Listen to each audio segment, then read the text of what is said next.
As long as you're making music that you love and the band feels comfortable and confident in that track, then that's what should be written. The hardest part of ending is starting again.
I started playing music, piano specifically, when I was like probably 3 or 4. So it's always been a part of my life, and same with drawing. By the way, I've been drawing since I was a little kid. So those two things have just been, I guess it's kind of like, in a weird way, it's part of my identity, part of my DNA, and I kind of don't know how to do it any other way. You know, if there was no Linkin Park tomorrow, I probably still would just be doing it for fun on my own. And maybe that's, you know, I think a lot of the other guys feel that way too about the music, and maybe that's what makes, one thing that makes the band work is that, you know, we're not doing this as a means to another end. We really just do it because we like to do it.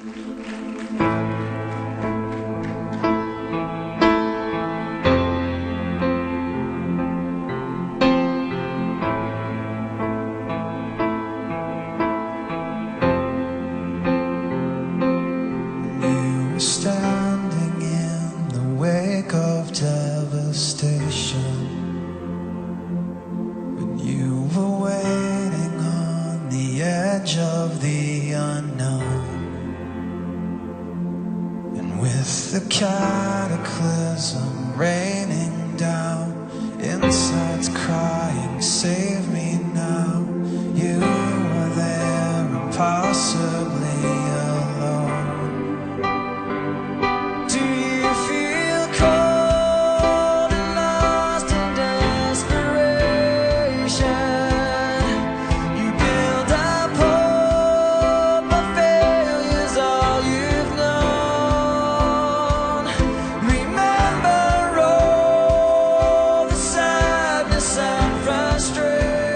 I've been focused on music for so long, I kind of never really planned on anything else.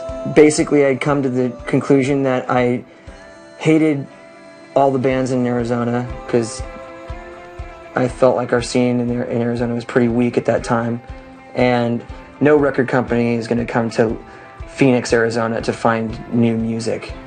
So I was like, okay, I need to actually like pay my bills and think about like being like what in my opinion would be normal, like a normal 9 to 5 and plug away. And that was like super depressing, you know. I knew when I got the tape with these kids making this music that was really awesome and they needed a singer, and I looked at my wife at the time, Samantha, and I was like, this is it. Like, I'm gonna go quit my job and move to California.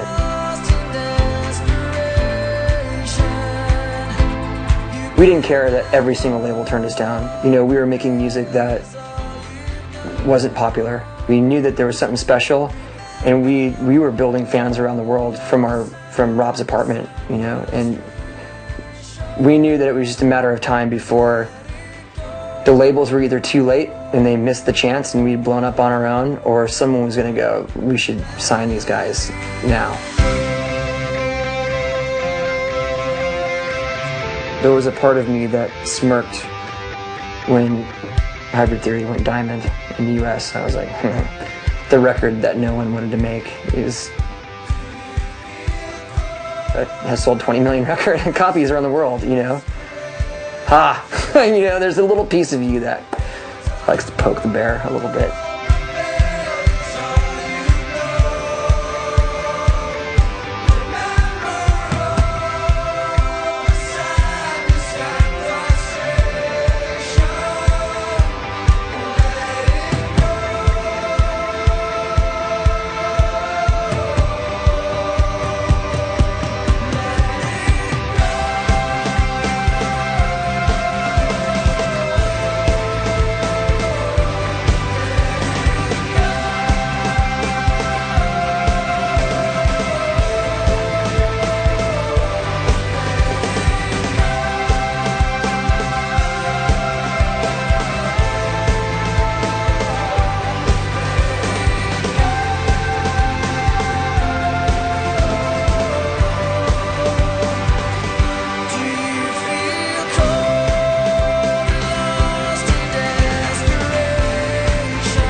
When you have a group of guys that are on the same page, that can take criticism, that don't need like a leader to guide them, you know, we're all very driven, we all can talk and communicate. I don't think we've ever there's never been a yelling match in our history.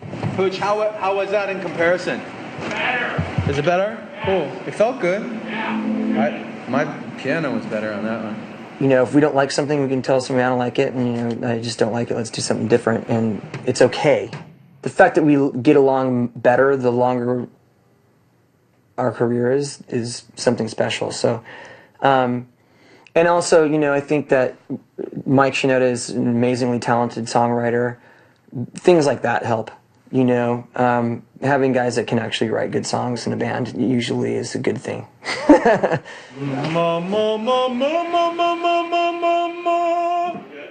We're really lucky that we all kind of came together this way.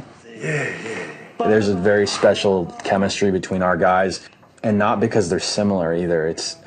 We're similar in some ways, but I think it's the differences, you know, just personality-wise and creatively that make the band.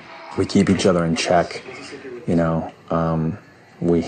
We can make life difficult for everybody, for each other, but at the end of the day, we tend to be able to hash it out and, you know, make some music that we like listening to and play some shows that we like playing. And I mean, you know, just to be able to have done it for more than 10 years and still enjoy it that's a blessing in itself.